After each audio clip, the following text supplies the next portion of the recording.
తిరుపతిలో ఒక ESI hospital ఉంది. ప్రస్తుతానికి 5 లక్షల మంది ఇన్స్యూర్డ్ ఇండివిజువల్ 50 బెడ్స్ కెపాసిటీ ఉంది ప్రస్తుతానికి. దాన్ని 100 బెడ్లకి మార్చండి, అప్గ్రేడేషన్ చేయండి అని గత కొంతకాలంగా కొన్ని సంవత్సరాల నుంచి చాలామంది అడుగుతున్నారు. వైఎస్ఆర్సీపీ ఎంపీ మధ్యల గురుమూర్తి గారు ఎవరైతే ఉన్నారో తిరుపతి ఎంపీ, ఆయన కంటిన్యూస్గా దీన్ని రైజ్ చేస్తూనే ఉన్నాడు. ఆయన August 2, 2023 ministry of labour and ఎంప్లాయ్మెంట్కి సంబంధించిన సెక్రటరీకి ఒక లెటర్ రాశారు.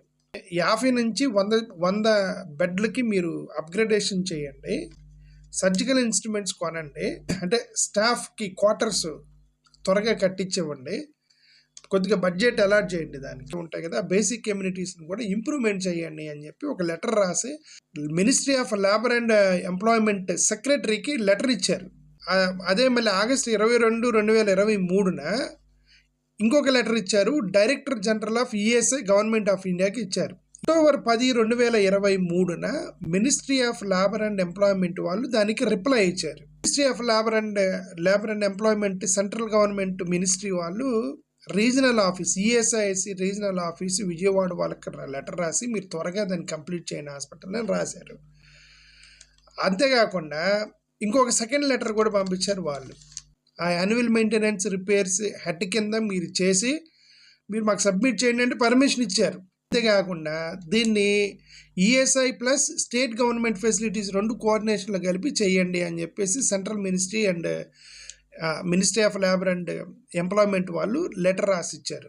గురుమూర్తి గారు డిసెంబర్ 13, 2024 డిసెంబర్ 13 ఆయన ఇంకొక పని కూడా చేశారు. పార్లమెంట్ జరుగుతుంటే పార్లమెంట్లో ఈ 0 అవర్ కోసం సెక్రటరీకి ఒక లెటర్ ఇచ్చాడు. 0 అవర్లో దీని గురించి నేను ప్రస్తావించడానికి పర్మిషన్ ఇవ్వండి అని. అక్కడ 0 అవర్లో పర్మిషన్ ఇచ్చారు. అక్కడ కూడా లేవనెత్తాడు దీన్ని. ఆయన మళ్ళీ ఇంకొక ఫాలోఅప్ లెటర్ కూడా రాశారు. ఇది ఎప్పుడు డిసెంబర్ 30, 2024 మళ్ళీ ఈఎస్ఐకి ఢిల్లీకి ఇంకొకసారి రాశారు. కంటిన్యూస్గా అడుగుతున్నారు. అది ఎంతవరకు కాలేదు.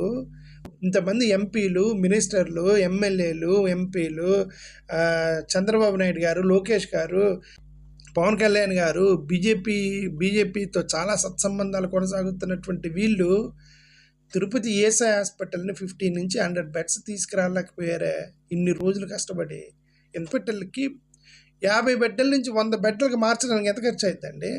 అది అసలుకి కేంద్ర ప్రభుత్వం వెంటపట్టడం కూడా అనవసరం, స్టేట్ ప్రభుత్వం చేయొచ్చు దాన్ని.